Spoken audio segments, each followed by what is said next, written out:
Welcome to the Sports Interaction Studio. This is a brand new studio in downtown Toronto, and for our first guest, we have none other than Luke Gazdic. Thank you so much for joining us today. It's a pleasure to be here.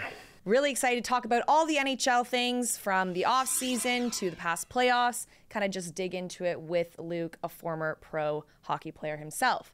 So just talking about the playoffs this year, are there any teams that you think missed the playoffs that should have been there? Well, I think there's a couple of the East you got to look at. I love what Steve Yzerman's doing over in Detroit there. I think they have a great young core of team. You can kind of see the blueprint that he's got in that city and the organization. I think the Buffalo Sabres are another one, close to home here in Toronto. You give that team a goaltender, and that's playoff caliber right there. I saw Owen Power play live this year, and he's definitely a special player. A couple Canadian teams. Vancouver is an interesting one for me, I think, with what's going on there. I'm a big Rick Tocchet fan. I think he can get those guys going.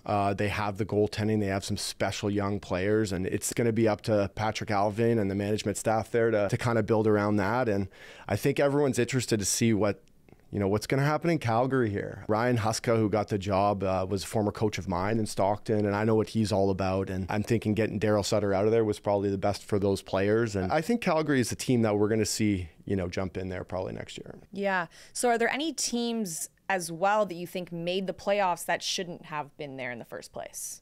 I think the glaring one for me is Winnipeg, just because of how everything ended up there. At times last year, they looked like one of the best Canadian teams, in the league, possibly one of even the best teams in the league. That core four, when they're on and when Connor Hellebuck's on, that's a special team, but they're going to go through some big changes here. I don't think any of those core four will be back, and I can see them taking some regression in Winnipeg, disappointingly. So we'll see what happens there on the east side. The New York Islanders are a team for me that I never know what they're doing. I don't know what Lou's plan is there. They're always just kind of in the mix, but they're never uber competitive, but they're not at the bottom. They're kind of just in this weird space for their time. I can definitely see them taking some regression. I just don't love the way their team's built.